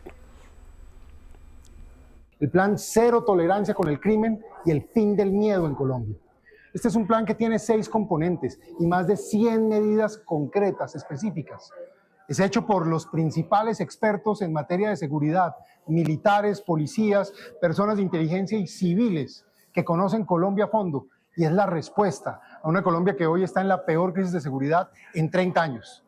Tengan la tranquilidad de que aquí hay alguien que ha conducido la seguridad y que ya con esa experiencia nos pusimos a hacer un plan para los problemas de hoy y para darle tranquilidad a los colombianos de modo concreto. Cero impunidad, cero violencia en las calles, cero grupos criminales gobernando territorios. Y vamos a cerrar con la expectativa que ha generado Abelardo de la Espriella alrededor de un viaje a Estados Unidos en las últimas horas. Bajo total hermetismo lo van a ver, dijo que fue a cumplir con una importante misión diplomática. El viaje duró menos de un día y ya aterrizó de regreso en Colombia, asegurando que las cosas importantes de la diplomacia se hacen en secreto. Esperemos a ver si revela Abelardo de la Espriella con quién se reunió en las próximas horas. Hasta aquí el radar de la política. Alejandra Ana Milena. 2 de la tarde, 27 minutos. Gracias por continuar con nosotros. Una emergencia se acaba de presentar en el centro de Bogotá por un incendio en un edificio de la localidad de Santa Fe. 30 personas fueron evacuadas de la edificación de 4 pisos ubicada en la avenida Caracas con calle 22. De acuerdo con el cuerpo de bomberos, el fuego ya fue controlado y no se reportan heridos. Sin embargo, la emergencia generó un enorme trancón en este punto de la ciudad y a esta hora el paso se reduce a un carril. La recomendación es tomar vías alternas. Acaba de terminar una reunión clave entre representantes de los pacientes y el equipo interventor de la nueva EPS para buscar salidas a la crisis que afecta principalmente a los usuarios. Esteban Bejarano, ¿qué se logró en esta reunión? Ana Milena y televidentes, pues luego de más de 3 horas de esta reunión con cerca de 22 delegados de las regiones que representan a los pacientes y el agente interventor y su equipo, llegaron y lo que se logró es que pudieran escuchar las problemáticas que se viven en cada una de las regiones, específicamente en lo que tiene que ver con la entrega oportuna de los medicamentos, de los tratamientos completos y también la negación de citas, todo lo que tiene que ver por otro lado con la red red prestadora de servicios de salud, porque recordemos que durante más de un año los pacientes y afiliados de la nueva EPS no han tenido una atención oportuna. Dicen que en algunas de las soluciones previas, específicamente en materia de gestores farmacéuticos, estuvieron mirando la opción de contar con nuevos gestores y nuevos dispensarios en regiones donde la situación es bastante complicada, y también mejorar la disposición de entrega. De esta reunión también pudimos conocer que salió un comunicado importante por parte de los 22 delegados, un comunicado en el que rechazan los embargos de las cuentas de la nueva EPS y también solicitan al Consejo Superior de la Judicatura y a los jueces que han embargado cerca de 2 billones de pesos que cumplan con las normas vigentes de inembargabilidad de los recursos de la salud y liberen los recursos retenidos. Escuchemos. El medicamento, lo que ya dijo el interventor, es que ya solucionó el problema con Colsubsidio, que a partir del 10 de febrero empiezan a atender, y hay otros prestadores que ya contrataron, que es a partir del 2 de febrero. En la zona norte, hasta el momento, pues que ya hay unos prestadores que ya los tienen, pero hasta el momento no hay una respuesta positiva de que a partir del día de hoy nos empiezan a entregar medicamentos. Al día de hoy todavía no hay medicamento. Estoy de pronto en la tarde a hablar con medicamentos o en la mañana para ver qué ha pasado. Ellos están esperando por lo pronto entonces que luego de esta mesa que se gestó el día de hoy puedan comenzar a recibir soluciones, pero oportunas, soluciones a corto plazo que puedan generar de forma definitiva, por ejemplo, lo que es la entrega de los medicamentos en las regiones. Dicen que mientras se hace la contratación de los medicamentos puedan también tener una respectiva respuesta por cada uno de los dispensarios para saber los pacientes a dónde deben de ir y cómo van a recibir sus tratamientos. Pues para nadie es desconocido que nada funciona sin dinero. Y si estas medidas cautelares no se levantan, pues la operatividad de la nueva EPS se va a ver afectada significativamente. Y por supuesto las IPS necesitan dinero para pagar a sus trabajadores, dinero para pagar todos los servicios que están prestando a los usuarios. Precisamente sobre esos recursos embargados, la Supersalud hoy también se refirió y piden que sean revisadas pues estas situaciones que tienen en vilo en este momento, principalmente a los pacientes de la nueva EPS.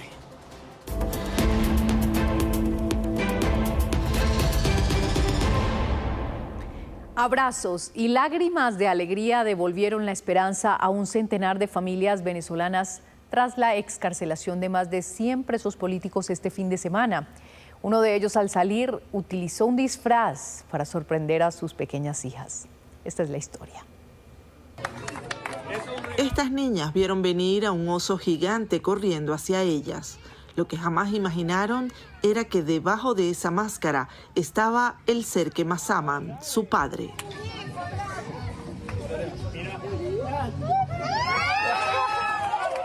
Se trata de Víctor Borjas. Además de padre, era un activista del Partido Voluntad Popular, detenido desde hace un año cuando participaba en una protesta a favor de Edmundo González. La organización Foro Penal ha verificado 104 excarcelaciones durante este fin de semana, entre ellas la del abogado de esa organización, Kennedy Tejeda. Hemos verificado y confirmado la excarcelación de 266 presos por motivos políticos en Venezuela. Lamentamos mucho que el poder no haya recibido nuestro llamado de sentarse con nosotros y también con otras ONG a contrastar los datos. Y así salió Kevin Orozco tras casi un año privado injustamente de su libertad. En Maracaibo, decenas de personas salieron a celebrar la libertad del estudiante Franco Pérez tras un año detenido de manera ilegal. En el estado Trujillo también una multitud manifestó su alegría por la liberación de Engelbert Abreu y de Jorman González tras estar más de 12 meses tras las rejas. Sin embargo, son muchos los que quedan en prisión aún, incluso menores de edad. Es importante señalar la cruel y muy mala decisión detener a un niño de 17 años como Gabriel Rodríguez, que le dieron 10 años. Hasta la fecha ningún militar ha sido excarcelado. Las familias de más de 700 presos políticos esperan a las puertas de los centros de reclusión en vigilia poder celebrar el reencuentro con sus hijos, sus esposos o sus padres. En Filipinas, 18 personas murieron y otras 10 están desaparecidas tras el hundimiento de un ferry con 340 pasajeros a bordo. El transbordador naufragó a unos 15 kilómetros al oriente de la isla de Baluk Baluk. En medio de la oscuridad se escuchó a algunos sobrevivientes suplicando por ayuda. Las autoridades investigan las causas del naufragio, pero descartaron que la embarcación viajara con sobrecupo. Israel cerró hoy un triste capítulo. Fueron entregados los restos mortales del último rehén de los ataques del 7 de octubre. Tras la entrega de los restos de Rank Billy, fueron retirados todos los símbolos que recordaban a los retenidos. Así lo hizo también el presidente israelí Isaac Herzog con su pin y otros objetos que reclamaban el retorno de los rehenes. Esta recuperación era una condición clave de la fase inicial del plan de paz de Trump.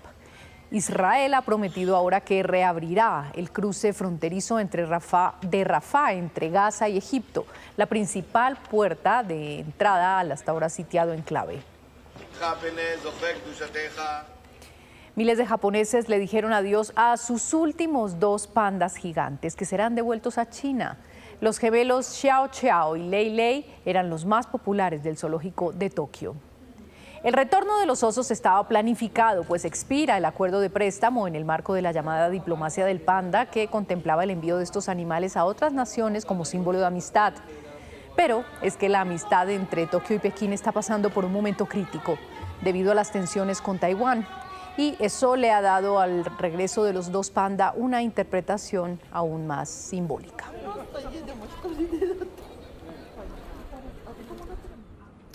Margarita, gracias. A las 2 de la tarde, 36 minutos, hablamos de lo que pasa en las regiones. Las autoridades de Neiva confirmaron la fuga de 7 personas privadas de la libertad en esa ciudad.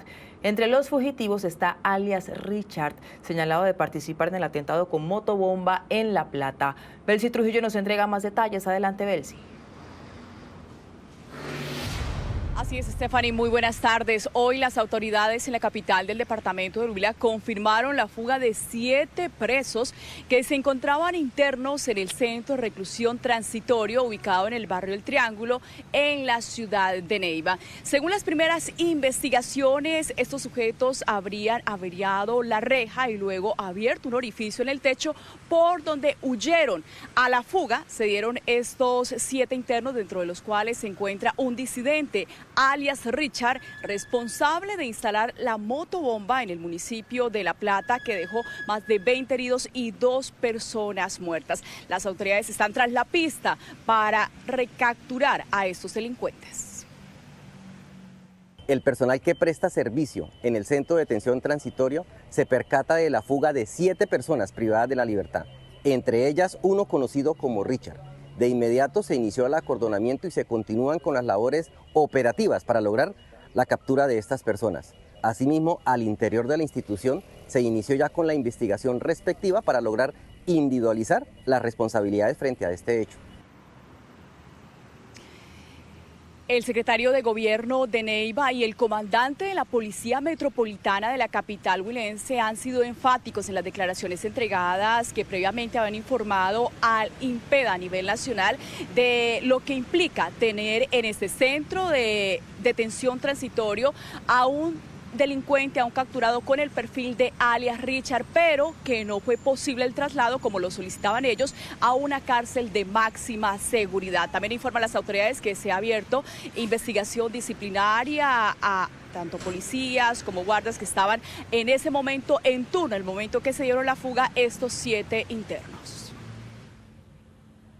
Belsi, gracias. Y seguimos hablando de estos temas porque el ministro de Justicia entregó una serie de elementos para la protección de los guardianes del IMPEC, donde anunció además una ofensiva desde la cárcel de Cómbita a raíz de las denuncias desde el gobierno de El Salvador, que señala que desde cárceles colombianas se estaría extorsionando.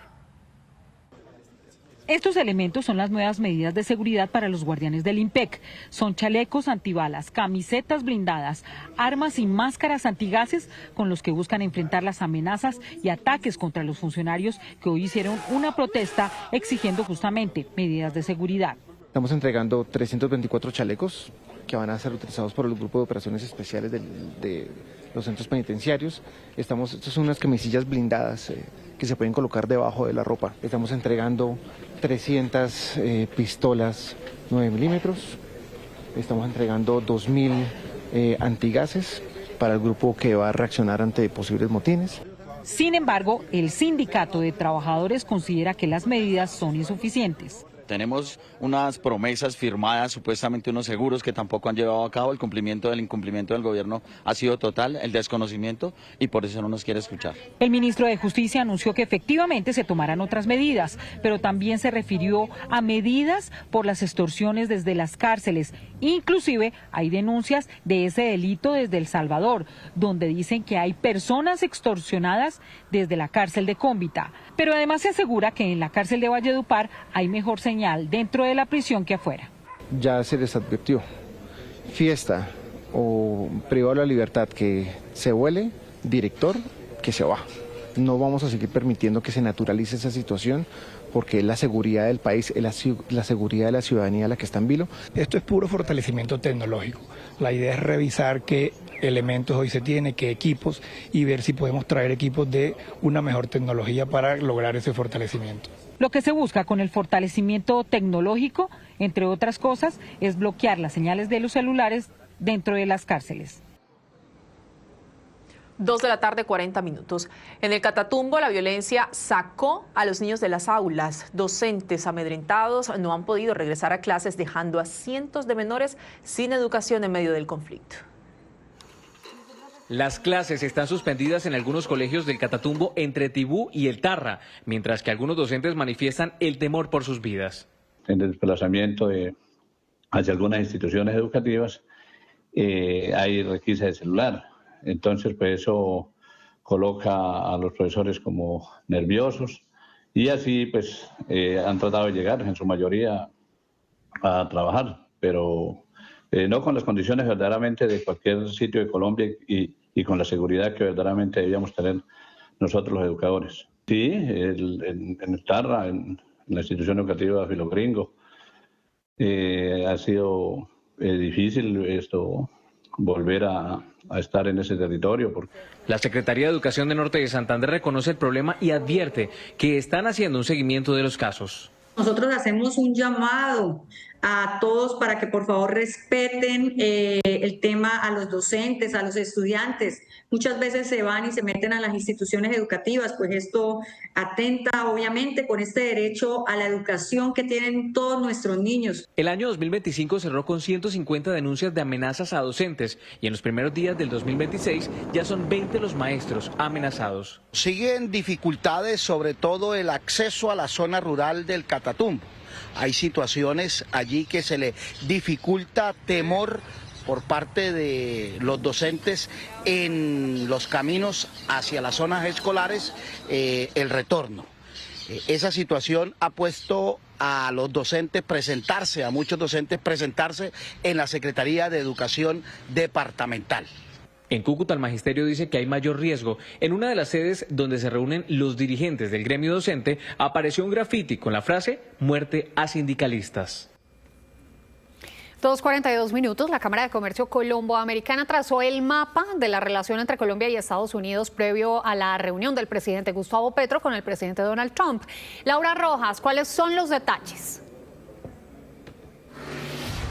Alejandra, ¿qué tal? Muy buenas tardes. Esta reunión se va a dar el 3 de febrero y la Cámara de Comercio Colombo-Americana, así como usted lo dice, pues trazó esa hoja de ruta de esos posibles temas a tratar en esta reunión. Lo que dice la presidenta de esta Cámara de Comercio es que esta relación no puede comenzar desde cero, que lo que debe pasar es una reconfiguración, sobre todo planteando esos temas tan importantes, esa relación que lleva Colombia con Estados Unidos desde hace varios años. Escuchemos.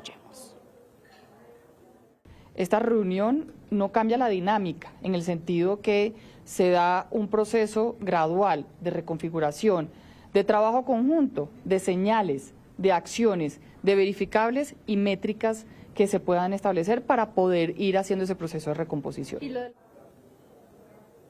Son 4 puntos claves los que considera la Cámara de Comercio Colomboamericana que se deben hablar en esta reunión. Uno de los temas más importantes tiene que ver con la seguridad y pues también esa lucha contra el narcotráfico. Seguridad, sin lugar a duda, es el principal prioridad tanto para Colombia como para Estados Unidos. Una prioridad de seguridad nacional, una prioridad en lucha contra las drogas y contra las bandas criminales. Tenemos también, desde el punto de vista de Colombia, el acceso real al mercado de Estados Unidos. Los cimientos de la relación están enmarcados dentro de una coyuntura económica. La presidenta de AmCham recalcó que hay una relación bastante importante entre Estados Unidos y Colombia. Mire, del total de las exportaciones de Colombia hacia los diferentes lugares en el mundo, el 30% corresponde a Estados Unidos, una balanza comercial bastante robusta, y además de eso habló sobre las remesas que se generan en Estados Unidos que le favorece a Colombia. 2 de la tarde, 53 minutos. Gracias por estar con nosotros. Las fuertes lluvias tienen en emergencia el departamento de Nariño. Más de 2.000 personas están damnificadas en municipios como Santa Bárbara de Iscuandé, Samaniego y Piales, entre otros. Más de 200 viviendas han sido arrasadas por las aguas del río Iscuandé. Según las autoridades, más de 2.000 personas permanecen damnificadas por las inundaciones en Santa Bárbara de Iscuandé. En la parte rural tenemos 700 familias damnificadas. En el casco urbano tenemos 600 familias damnificadas. Tenemos más de 1.000 casas averiadas. 200 casas están en pérdida total. Nos tocó cortar el servicio de energía y los otros servicios. Podemos mirar y observar cómo se encuentra en este momento la gran creciente en este momento en el río Iscuandé.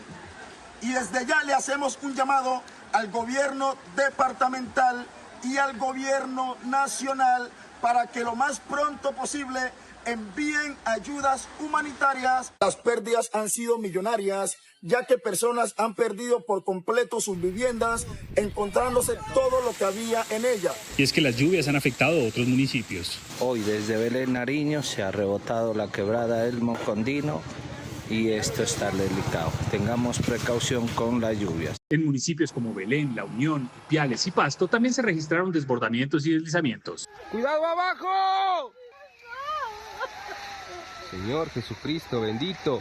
En la vereda del Palacio del municipio de Samaniego, un deslizamiento se llevó varias viviendas, dejando 3 personas fallecidas. Mientras tanto, las autoridades prevén que las lluvias se mantendrán en los próximos días. La policía de Carabineros reveló una alarmante situación que se vive en los bosques del Tolima ante la llegada de un grupo de mineros ilegales, al parecer proveniente de Antioquia. Desde hace varias décadas, explica la policía, que no se veía una destrucción ambiental tan grave en el departamento, por cuenta de Iván Mordisco de las FARC. Observe los enormes y profundos cráteres que las máquinas amarillas le abren al río Amoyá, una importante afluente que abastece, según las autoridades, a un importante número de pobladores en el Tolima. Estas imágenes satelitales dan cuenta de cómo está el río hoy y cómo estaba hace un año. Donde se ve como un color arena, arcilla, es donde se ubicó una extracción ilícita de yacimientos mineros. Ahora vamos a observar cómo estaba esta zona hace un año, antes de que tuviéramos la deforestación y demás, producto de esta minería ilícita. El investigador explicó que desde hace casi 5 meses las FARC habrían reclutado mineros ilegales en Antioquia para trasladarlos al Tolima. Específicamente en los municipios del sur del Tolima llevaban décadas sin tener presencia tan fuerte de estos mineros ilegales. Personas de otros departamentos, de otras zonas, nordeste antioqueño y bajo Cauca antioqueño, han traído toda esta tecnología, infraestructura y conocimientos. Ante esta situación, la policía lanzó un operativo en la zona con al menos 200 hombres. Logró la intervención de 8 unidades de producción minera ilegal que venían afectando toda la cuenca del río Amoyá en el sur del Tolima. Mediante esta operación se logró la inutilización de 7 retroexcavadoras, 3 motores industriales, una planta eléctrica industrial y obviamente cesamos el vertimiento de mercurio. Y como ese punto que fue intervenido por la policía de Carabineros, en la mira de los organismos de inteligencia de la misma policía hay por lo menos otros 20 donde los mineros ilegales también están acabando con la naturaleza en esta zona del Tolima. En un operativo conjunto, el Gaula y la Policía de Infancia y Adolescencia acaban de rescatar a una pequeña de 2 años de edad que había sido secuestrada en el municipio de Florida, en el Valle del Cauca. Y Alex Henao, usted tiene los detalles. ¿Cómo está la niña? Buenas tardes. Estefania, audiencia, saludo especial. Génesis está en perfecto estado. Afortunadamente fue traída hace algunos minutos hasta aquí al comando de la policía en la ciudad de Palmira, después de haber sido rescatada por las autoridades en una vereda del departamento del Cauca. Hasta allí llegaron para desplegar este operativo y traerla de vuelta a casa con sus familiares, con sus padres. Lo que han dicho las autoridades es que la pequeña Génesis habría sido secuestrada por una vecina. Una llegada a la familia el pasado sábado hacia el mediodía. Con engaño se la llevó y solo hasta hoy pudieron traerla de vuelta. De ahí se hizo una movilización de la información a través también del pago de recompensas de la gobernación para que fluya mucho más rápido. De esta manera la persona tuvo comunicación con la familia y la familia pues obviamente orientada por el Gaula de nuestra Policía Nacional. Finalmente se logró la ubicación del punto donde estaba la menor. Tenemos un fondo de recompensas y ya con la general hablamos para poder dar una recompensa a las personas que nos informaron al respecto del sitio donde estaba la niña. Así que muy contentos, yo creo que eso es como lo que tenemos hoy, una alegría muy grande de ver cómo llega ella a su casa. Aquí fue muy importante la información que aportó la comunidad. Génesis se encuentra en buen estado de salud. La secuestradora, esta mujer de 20 años, será procesada por el delito de secuestro simple. Y por fortuna podemos contar este final feliz, porque así como lo dice el nombre de la pequeña, Génesis, ella tendrá un nuevo inicio, pero al lado de sus padres. En su familia, donde debe estar. John Alex, muchísimas gracias. 2 de la tarde, 59 minutos. En Valledupar arrancó el calendario académico para más de 70.000 estudiantes de colegios públicos, pero sin los servicios de alimentación ni transporte escolar. Los más afectados son los alumnos de la zona rural. Con la salida del sol comienza la travesía para los estudiantes del corregimiento del Jabo, en el norte de Valledupar, quienes madrugan para buscar la manera de llegar a clases en el vecino corregimiento de Huacoche. La mayoría sí de veces esperamos chance y hay veces que nos vamos a pie, la mayoría de veces hay veces que nos vamos a pie o en chance. Son 3 kilómetros de camino que la mayoría recorre en motos, sin cascos y con sobrecupo.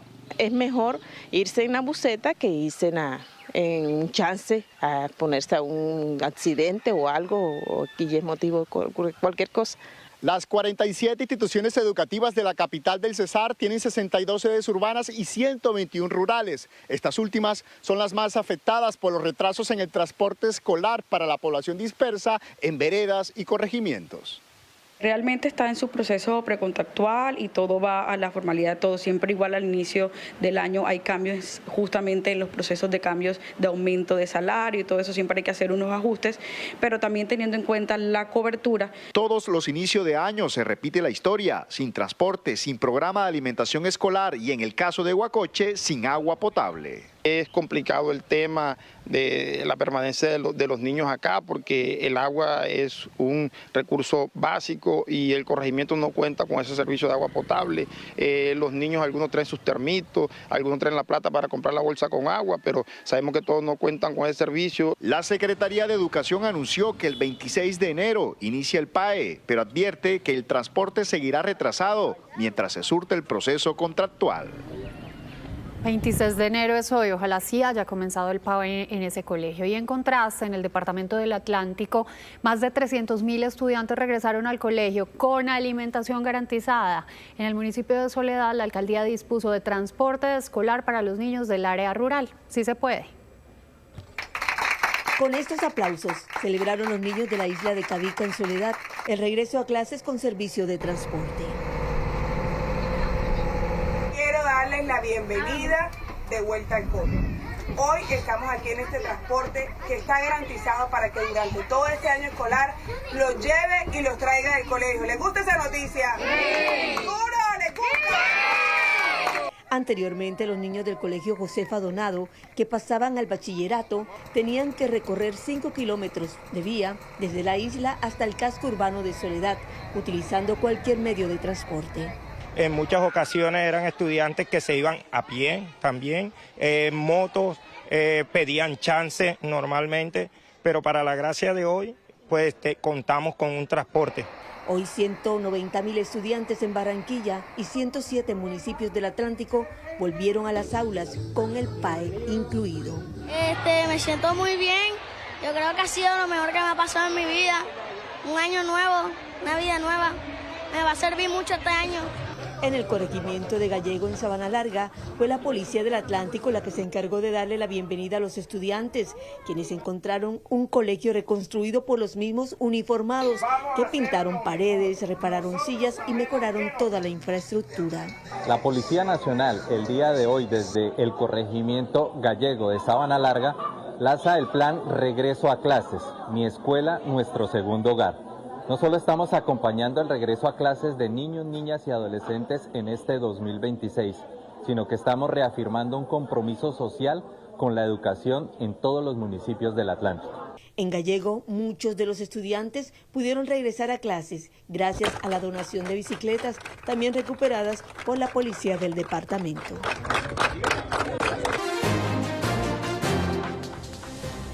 Mucha atención, que a esta hora es noticia en Antioquia la condena de 15 y 19 años de cárcel contra los hermanos José Gregorio y Starling Mogrado, quienes fueron hallados culpables en el asesinato de Zaida Andrea Sánchez Polanco, alias La Diabla, cuando salía de un hotel en el barrio Laureles de Medellín. Alias La Diabla era conocida como prestamista en Aguachica, Cesar, y vinculada a supuestas estructuras criminales en la zona.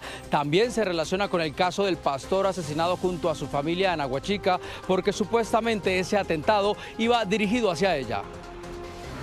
A esta hora es noticia el homicidio de una docente indígena en el municipio de Santander de Quilichao, en el norte del departamento del Cauca. La docente Lucely Villegas junto a su esposo fueron atacados con arma de fuego después de que retiraran una fuerte suma de dinero de una entidad bancaria. Lucely Villegas junto a su esposo fueron trasladados a un centro asistencial en la ciudad de Cali, pero la gravedad de sus heridas causaron la muerte de la docente. Su esposo se encuentra bajo pronóstico reservado. Lucely Villegas era muy querida en la comunidad indígena y educativa del corregimiento de Tacuellón, del municipio de Toribío, norte del Cauca, en donde desarrollaba su labor como docente con niños indígenas y también una labor de liderazgo entre las comunidades. A esta hora es noticia en Santa Marta el incremento en el número de incendios forestales en diferentes cerros de la capital del Magdalena. Según el registro que llevan el Cuerpo de Bomberos, entre 5 y 7 incendios se vienen presentando en estos cerros, afectando la capa natural y por supuesto la fauna y la flora del bosque tropical seco que está presente en estos cerros. Según el Cuerpo de Bomberos de Santa Marta, las primeras investigaciones indican o señalan que son inescrupulosos, que terminan afectando la capa de ozono y sobre todo esta zona del bosque tropical seco. A esta hora la noticia en Montería es el operativo que desarrollan las autoridades de desalojo de una invasión en el humedal Berlín, un área protegida que está ubicada en el perímetro urbano de la ciudad de Montería. Son cerca de 1000 familias quienes habían invadido 3 lotes de este importante complejo de humedales. Las autoridades realizan a esta hora el derribamiento de las viviendas que se habían construido en el lugar y las familias están sacando sus pertenencias de ese sitio. En la zona continúan los operativos. 3 de la tarde, 23 minutos, llegó la hora de los colombianos que hacen historia. Con pinzas, celulares y pasión por la biodiversidad, 2 jóvenes investigadores descubrieron 10 nuevas especies de arañas para la ciencia, llevando el nombre del Quindío a publicaciones internacionales. Hoy la ciencia no solo se estudia, también se explora y se construye desde el territorio. Soy Germán Rodríguez. Soy Esteban Agudelo. Y esta es nuestra historia de cómo descubrimos 10 nuevas especies de arañas para la ciencia. Equipados con pinzas, recipientes especiales y sus celulares, Germán Rodríguez y Esteban Agudelo del Grupo de Investigación de Arácnidos de la Universidad del Quindío recorren la geografía nacional para hallar arañas, su principal interés de estudio. Germán, ¿cuántas especies han encontrado y en dónde? Hasta el momento hemos encontrado 10 especies de la familia Macrounidae y Pluridae, principalmente en el departamento del Quindío, del Tolima y Risaralda. Hemos nombrado como algunas especies del género Linotele en honor a la cultura quimbaya. Las recientes especies las nombramos en honor al profesor Leonardo, que es una persona que nos ha ayudado demasiado. Lo más sorprendente de las investigaciones que han adelantado Germán y Esteban es que solo han tenido apoyo de sus familias y de los docentes que los acompañan en esta aventura. Nos permite a nosotros darnos cuenta de que la diversidad que tenemos, por ejemplo en bosques urbanos, es bastante alta. Sus hallazgos han sido publicados en revistas científicas europeas en Rusia y Nueva Zelanda. Lo que hace falta es realmente trabajo para poder documentar esto de manera seria. Por describir nuevas especies de arácnidos presentes en nuestra rica biodiversidad, Esteban Agudelo y Germán Rodríguez son dos colombianos que hacen historia. Muchísimas gracias, Tocaya. Feliz turno. 3 de la tarde, 28 minutos. Y a ustedes también gracias por acompañarnos. Estas fueron las noticias. A las 7 de la noche los esperamos en una nueva edición informativa. Pero si quieren seguir los hechos del día, pueden conectarse desde este momento con Alejandra Murgas, o si les interesa la información económica, con Daliana Garzón en nuestras plataformas. De todas maneras, opciones sí hay. Ellos eligen la pantalla. Sí, señora. En el canal Caracol ya viene Tormenta de Pasiones. Esto es Noticias Caracol. Primero la gente. Chao, feliz tarde. Feliz tarde.